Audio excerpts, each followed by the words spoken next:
स्वभाव के राजा थे। उनके राज्य में उनकी प्रजा बहुत ही खुश थी। सब कुछ कुशल मंगल था। लेकिन एक समस्या थी। उनके विवाह को 1 साल गुजर गया था, लेकिन अभी तक उनकी रानी चित्रलेखा के कोई औलाद नहीं थी और यह उनकी जिंदगी का एकमात्र दुख बन गया था। महारानी, हमारे विवाह को 1 वर्ष निकल गया, लेकिन हमें अभी तक संतान प्राप्ति नहीं हुई। अब तो हमारे राज्य का कोई एक वैद्य भी नहीं बचा है जिससे हमने परामर्श ना लिया हो। अब तो समझ नहीं आ रहा है कि हम आगे क्या करें। यही तो हमारे समझ में नहीं आ रहा महाराज।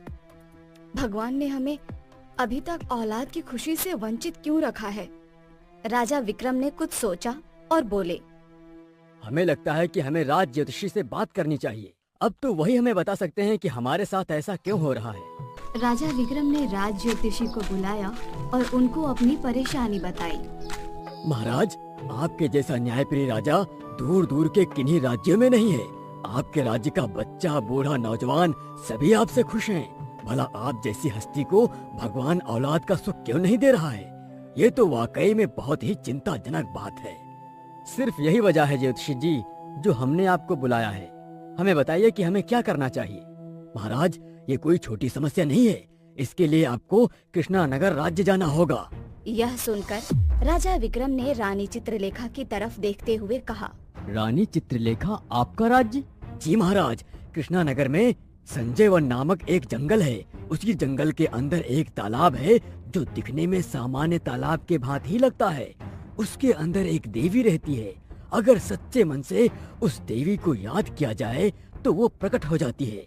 उस देवी के पास हर सवाल का जवाब होता है। उससे जो चाहे आप पूछ सकते हैं। मुझे उम्मीद है कि वो आपको इस समस्या का समाधान जरूर बताएगी। धन्यवाद ज्योतिषी जी, हम सुबह ही वहाँ के लिए निकल जाते हैं। अगली सुबह राजा विक्रम कृष्णानगर जाने के लिए अपने घोड़े पर सवार हुए। रानी ने उनकी आरती करके उनके माथे का तिलक किया। रानी, अब हम चलते हैं। हमारी गैर मौजूदगी में राज्य को अच्छे से संभालिएगा। जी महाराज, उम्मीद है जब आप वापस आएंगे तो आपका चेहरा खिला हुआ होगा।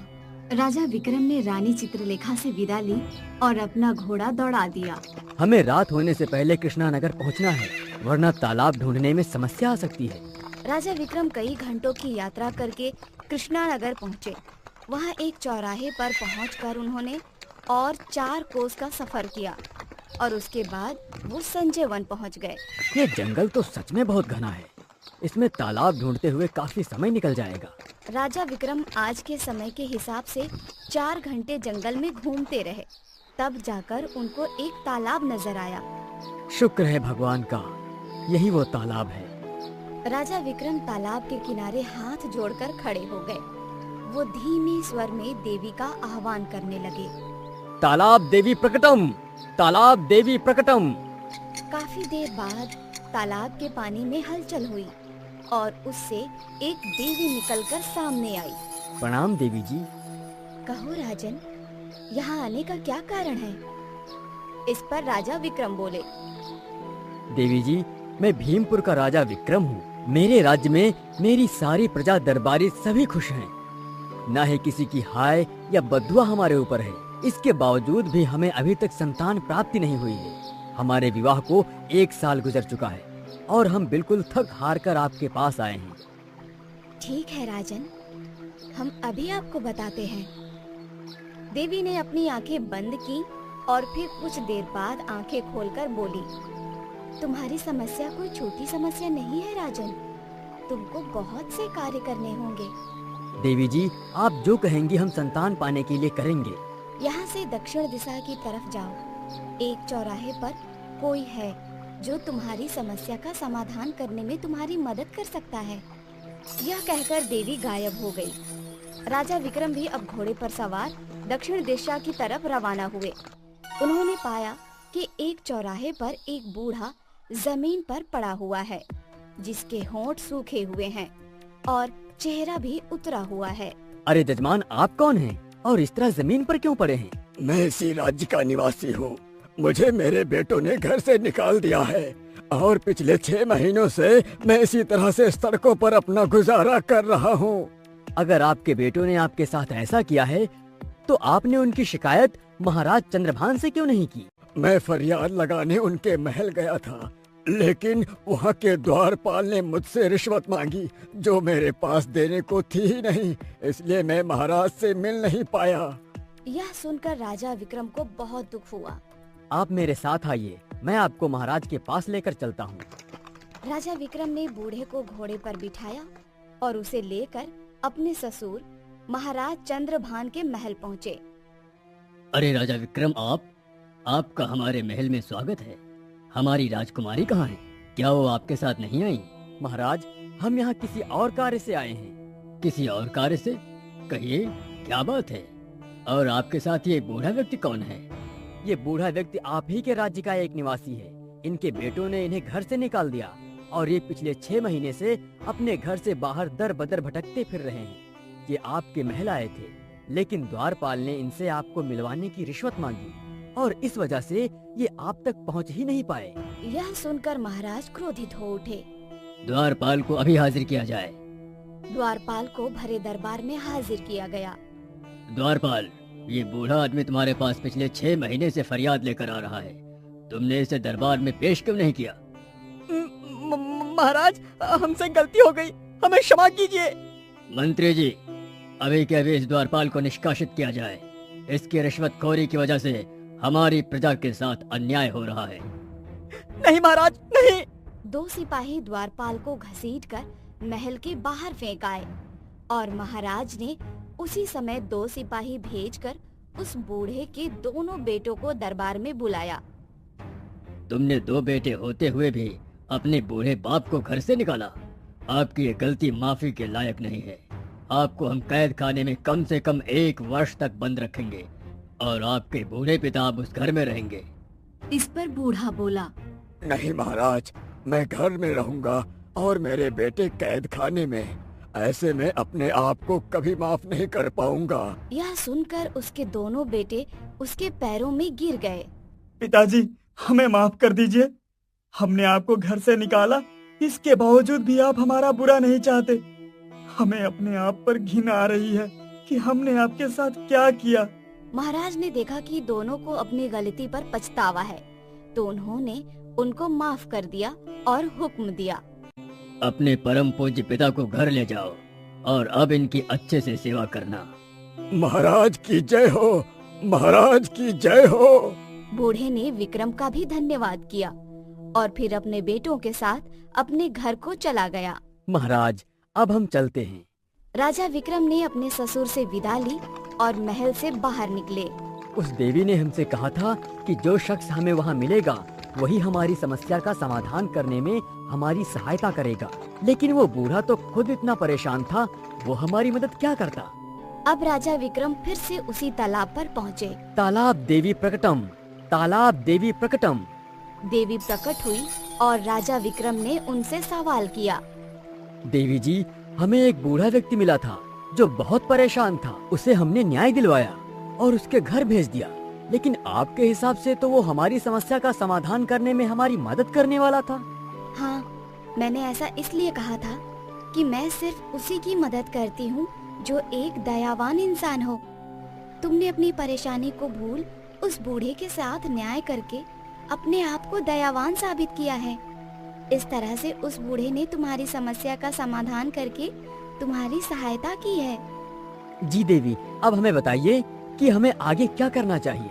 अभी मेरे तालाब में वापस समाने के बाद तुमको जो भी चीज हासिल करनी होगी वही तुम्हारी समस्या का समाधान करने में तुम्हारी सहायता करेगी। यह कहकर देवी तालाब में समा गई और उसके ठीक बाद तालाब के अंदर से एक सुनहरी सेब और एक गले का हार निकलकर किनारे पर आ गया। एक सेब और एक गले का हार? उन्हें देखकर राजा विक्रम सोच में पड़ गए। उन दोनों को अपने साथ रखकर वो घोड़े पर सवार हुए और फिर अपने राज्य पहुँचे। महाराज, आप आ गए। देवी ने कहा है कि ये दोनों चीजें ही हैं जो हमारी समस्या का समाधान करने में हमारी मदद कर सकती हैं। अरे महाराज, यह सुनहरी सेब, यह तो हमारे महल के बाग में उगता था। ये तो हमें तालाब की देवी ने दिया था। क्या ये आपके महल के बाग में उगता था? हाँ सम्राट, पूरे पेड़ में रोजाना यह एक ही सेब उगता था। जिसे हम रोजाना खाकर ही सोते थे। जब अगर ये सेब आपके महल में उगता था तो जरूर आपके पिता इसके बारे में और कुछ भी जानते होंगे। इस बार हम भी आपके साथ चलेंगे। ठीक है महारानी। मंत्री जी, हमारे लिए एक रथ निकलवाइए। अब राजा विक्रम अपने साथ रानी चित्रलेखा को लेकर कृष्णानगर पहुँचे। राजकुमारी, आपको देखने के लिए आंखें तरस गई थीं। अच्छा हुआ कि आप आ गईं। महाराज अपनी बेटी से मिलकर बहुत खुश हुए। उन्होंने साथ में खान पान किया। उसके बाद विक्रम ने उनको वो दोनों चीजें दिखाईं। महाराज, ये सेब आपके बाग में उगा करता था? हाँ, ये तो वही सेब है जो हमारे बाग में उगता था। और ये हार, इसके बारे में क्या आप जानते हैं? आखिर आपको ये दोनों चीजें मिली कहाँ से? अब विक्रम ने सारी कहानी महाराज को कह सुनाई, जिसे सुनकर महाराज के चेहरे का रंग उड़ गया। आपको संतान नहीं हो रही और तालाब की देवी ने आपको ये दो चीजें दी हैं। हे भगवान! क्या हुआ पिताजी? आप इतना डरे हुए क्यों दिख रहे हैं? राजकुमारी, ये हार एक बंजारन का है। कौन बंजारन पिताजी? एक शाम जब आप उस पेड़ से सेब तोड़ने के लिए गईं, तो पहली बार ऐसा हुआ कि आपको उसमें सेब लगा नहीं मिला। यह क्या? इस पेड़ से सेब कहाँ गया? राजकुमारी वहीं बैठकर रोने लगी। कुछ ही देर में महाराज, मंत्री और सेनापति सभी वहाँ पहुँच गए। राजकुमारी, महल के अंदर चलिए। कल सेब फिर से उगेगा तो खा लीजिएगा। नहीं पिताजी, हमें आज ही सेब खाना है, और अगर हमें वो सेब नहीं मिला तो हम रोना बंद नहीं करेंगे। राजकुमारी का रोना देखकर महाराज ने हुक्म दिया कि चोर की तलाश की जाए। उसी समय कई सिपाही बाग में तलाश करने लगे। राजकुमारी अभी भी रोए जा रही थी और महाराज उनको चुप कराने की कोशिश कर रहे थे। कुछ देर बाद सिपाहियों को एक बच्चा नजर आया जो बाग में दीवार पर चढ़ने की कोशिश कर रहा था। अरे पकड़ो, पकड़ो! सिपाही उस बच्चे को लेकर महाराज के पास पहुँचे। उसने अपनी कमर से एक कपड़े के साथ सुनहरी सेब बांधा हुआ था। जिस राजकुमारी में हमारी जान बसती है, वो तुम्हारी वजह से कितनी देर से रो रही थी। इनका एक आंसू भी जमीन पर गिरना हमारे लिए असहनीय बात है। गुस्ताखी माफ महाराज, मैं बस एक बार इस फल को खाकर देखना चाहता था, सिर्फ एक बार। इस सेब को राजकुमारी को दे दीजिए। एक दासी ने वो सेब उसकी कमर से खोला और राजकुमारी को दे दिया। राजकुमारी ने रोना बंद किया और उसको खुशी खुशी खाने लगी। और तुमको हम 10 दिन के लिए कैद में डालते हैं। नहीं महाराज। महाराज बहुत क्रोध में थे। उन्होंने उस बच्चे को कैद खाने में डाल दिया। अगले दिन एक बूढ़ी बंजारन रोती बिलखती दरबार में हाजिर हुई। दुहाई हो महाराज, दुहाई हो। क्या हुआ आपको? क्या परेशानी है? महाराज, मैं एक बंजारन हूँ। कल जिस बच्चे को आपने पकड़कर कैद खाने में डाल दिया है, उसकी माँ, वो मेरी इकलौती संतान है, मेरा एकमात्र सहारा है। उसे आप छोड़ दीजिए। मैं वादा करती हूँ वो ऐसी गलती दोबारा फिर कभी नहीं करेगा। उसकी वजह से हमारी राजकुमारी के बहुत आंसू बहे हैं। हम उसे सजा पूरी होने से पहले रिहा नहीं कर सकते। महाराज, मैं एक माँ हूँ। अगर एक माँ का दिल दुखाओगे तो उसके दिल से निकली बद्दुआ आपको और आपकी राजकुमारी की जिंदगी को तहस नहस कर देगी। यह सुनकर महाराज डर गए। उन्होंने तभी मंत्री से कहा, मंत्री जी, आप अभी के अभी उस बच्चे को रिहा करके इस औरत को सौंप दीजिए। हम राजकुमारी का बुरा बिल्कुल नहीं चाहते। जी महाराज। मंत्री जी कैद खाने की तरफ गए और थोड़ी देर बाद मुंह लटकाए दरबार में हाजिर हुए। सेनापति जी, क्या हुआ? वो बच्चा कहाँ है? क्षमा करें महाराज, वो बच्चा कैद खाने में नहीं है, शायद वो भाग गया। आप ये क्या कह रहे हैं? वो ऐसे कैसे भाग सकता है? यह खबर सुनकर बूढ़ी बंजारन का दिल दहल उठा। उसकी आंखों से आंसू निकल पड़े और इसके साथ ही महाराज के लिए उसकी आंखों में आक्रोश नजर आने लगा। तुमने मेरे बेटे को कैद में रखा और वहाँ भी उसका ध्यान न रख सके। एक माँ को उसके बेटे से अलग होने का दर्द दुनिया के सभी दर्दों में बड़ा दर्द होता है। इस पर महाराज ने हाथ जोड़ते हुए कहा, हमें क्षमा कीजिए माँ, क्षमा कीजिए। हम आपके पुत्र को ढूंढ निकालेंगे। इस समय मेरे दिल पर क्या बीत रही है यह तुम नहीं जानते राजन। मैं एक बंजारन माँ हूँ। तुम्हारी पुत्री को श्राप देती हूँ कि जैसे उसकी वजह से मैं मेरे बेटे से अलग हुई हूँ, मुझे अब उसके बगैर जिंदगी गुजारनी है। उसी तरह अब वो भी अपनी औलाद के बगैर जिंदगी गुजारेगी। वो अपने विवाह के बाद भी माँ नहीं बन पाएगी। जब तक मैं मेरे बेटे को पाने के लिए तरसूंगी, तब तक वो भी औलाद के लिए तरसेगी। इतना बताने के बाद महाराज की आंखों से आंसू निकल पड़े। उस दिन के बाद हमने उस बच्चे को ढूंढने की बहुत कोशिश की, लेकिन वो कहीं नहीं मिला। इस पर चित्रलेखा की आंखों में आंसू आ गए। पिताजी, हमें तो उस समय अक्ल नहीं थी, लेकिन आपने क्यों एक बच्चे को ऐसी सजा दे डाली जिसका खामियाजा हमें अभी तक भुगतना पड़ रहा है। बड़े ताज्जुब की बात है, एक बच्चा इतने पहरेदारों के होने के बावजूद कैद खाने से भाग निकला। राजा विक्रम इस विषय में गहरी सोच में डूब गए।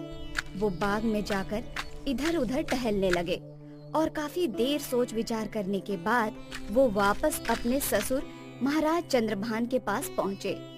महाराज, हम एक बार उस कैद खाने को ठीक से देखना चाहेंगे और हम चाहते हैं कि आप सभी हमारे साथ उसको देखने चलें। इस पर महाराज की जगह मंत्री ने जवाब दिया, लेकिन इतने समय बाद वहाँ जाकर आखिर आपको क्या मिलेगा? क्या नहीं मिलेगा और क्या मिलेगा, ये देखने का काम आपका नहीं है मंत्री जी। इस पर मंत्री चुप हो गए और महाराज बोले, हम राजा विक्रम की बात को टाल नहीं सकते। चलिए हम सभी कैद खाने में चलते हैं और देखते हैं कि राजा विक्रम क्या देखना चाहते हैं। इस पर मंत्री थोड़ा झिझकते हुए सभी को कैद खाने की तरफ ले गया। एक बड़ा सा गलियारा था, जहां सामने की तरफ सलाखों वाला एक बड़ा सा कैद खाना था। राजा विक्रम बहुत ही सावधानी पूर्वक धीरे धीरे कदम बढ़ाते हुए आगे बढ़ रहे थे। सबसे पहले वो कैद खाने के पहले कमरे में घुसे। वहाँ की दीवारों पर वो धीरे धीरे अपनी तलवार की मूठ को ठोक रहे थे। ये आप क्या कह रहे हैं राजा विक्रम? दीवारों को पीटने से आपको क्या मिलेगा? हम जो कर रहे हैं उसे हमें करने दीजिए मंत्री जी। यह कहते हुए राजा विक्रम कैद खाने के दूसरे कमरे में गए और उसी तरह हर दीवार पर अपनी तलवार मारकर देखने लगे। महाराज, आपके ऐसा करने से कुछ हासिल नहीं होने वाला। न जाने क्यों अब विक्रम ने हर एक दीवार पर जोर से अपनी तलवार को मारकर देखा। तभी एक दीवार पर मारने से टन की ऐसी आवाज आई जैसे वो दीवार ईंटों की न बनकर लोहे की बनी हो। अरे ये क्या है? राजा विक्रम ने अपने कंधे से दीवार को धकेलना शुरू किया। मंत्री